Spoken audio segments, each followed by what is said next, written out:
जय हिंद दोस्तों। इस समय की बेहद बड़ी खबर आपको बता दें कि ओल्ड पेंशन स्कीम को लेकर बेहद ही बड़ी खबर 5 राज्यों में लागू।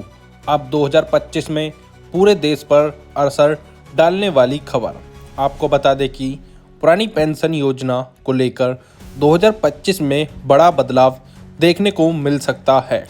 देश के कई हिस्सों में सरकारी कर्मचारी लंबे समय से इसकी बहाली की मांग कर रहे हैं। वर्तमान में राजस्थान, छत्तीसगढ़, झारखंड, पंजाब और हिमाचल प्रदेश जैसे 5 राज्यों में पुरानी पेंशन योजना लागू की जा चुकी है। अधिक जानकारी के लिए कृपया वीडियो को अंत तक देखें और सब्सक्राइब करें DPL न्यूज़ और बेल आइकन को दबाना ना भूलें। आइए जानते हैं। वहीं केंद्र सरकार पर अब इसे पूरे देश में लागू करने का दबाव बढ़ता जा रहा है। 2025 में होने वाले लोकसभा चुनावों से पहले यह मुद्दा राजनीतिक रूप से और भी गर्म हो गया है। पुरानी पेंशन योजना का मुख्य लाभ यह है कि इसमें रिटायरमेंट के बाद कर्मचारी को उसकी आखिरी सैलरी का 50% पेंशन के रूप में दिया जाता है, जो कि नई पेंशन योजना NPS की तुलना में ज़्यादा सुरक्षित और स्थायी आय का स्रोत मानी जाती है। आइए जानते हैं पुरानी पेंशन योजना क्या है।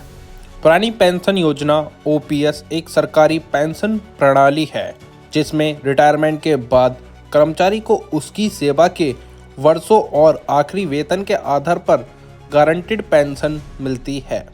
यह योजना 2004 से पहले भर्ती हुए कर्मचारियों पर लागू थी, लेकिन 1 जनवरी 2004 के बाद केंद्र सरकार ने नई पेंशन योजना NPS लागू कर दी, जिसमें पेंशन मार्केट आधारित हो गई और इसमें गारंटी समाप्त हो गई।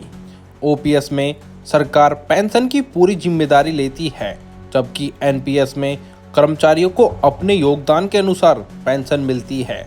यही वजह है कि कर्मचारी फिर से OPS की बहाली की मांग कर रहे हैं, ताकि उन्हें बुढ़ापे में निश्चित आर्थिक सुरक्षा मिल सके। आइए जानते हैं किन राज्यों में लागू है OPS। वर्तमान में भारत के 5 राज्यों जैसे कि राजस्थान, छत्तीसगढ़, पंजाब, झारखंड और हिमाचल प्रदेश ने पुरानी पेंशन योजना को फिर से लागू कर दिया है। इन राज्यों की सरकारों ने अपने कर्मचारियों के हित में यह बड़ा निर्णय लिया है।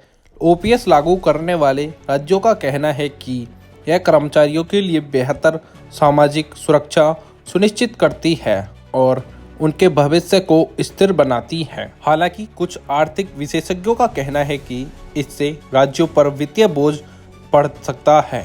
फिर भी कर्मचारियों के संगठन इसे ऐतिहासिक फैसला मानते हैं और अब अन्य राज्यों में भी इसे लागू करने की मांग तेज हो गई है। आइए जानते हैं केंद्र सरकार की भूमिका और रुख। केंद्र सरकार का रुख अभी तक OPS पर स्पष्ट नहीं है। वित्त मंत्रालय ने कई बार कहा है कि पुरानी पेंशन योजना आर्थिक दृष्टि से टिकाऊ नहीं है। उनका मानना है कि इससे राज्यों के बजट पर बड़ा बोझ पड़ेगा और दीर्घकाल में वित्तीय अनुशासन प्रभावित होगा। वहीं केंद्र सरकार नई पेंशन योजना NPS को अधिक पारदर्शी और बाजार उन्मुख मानती हैं। हालांकि 2025 के राजनीतिक माहौल को देखते हुए यह मुद्दा केंद्र सरकार के लिए भी बड़ा सिरदर्द बन गया है। अगर कर्मचारी संगठनों का दबाव बढ़ता है तो सरकार को इसके पुनर्विचार पर मजबूर होना पड़ सकता है। आपको बता दें कि 2025 में पूरे देश पर इसका असर 2025 में पुरानी पेंशन योजना से जुड़ी यह बहस इस राष्ट्रीय स्तर पर बड़ा असर डाल सकती है। कई राज्य सरकारें कर्मचारियों के वोट बैंक को देखते हुए OPS बहाल करने के कदम उठा सकती है। वहीं केंद्र सरकार के लिए यह फैसला चुनावी रणनीति का महत्वपूर्ण हिस्सा बन सकता है।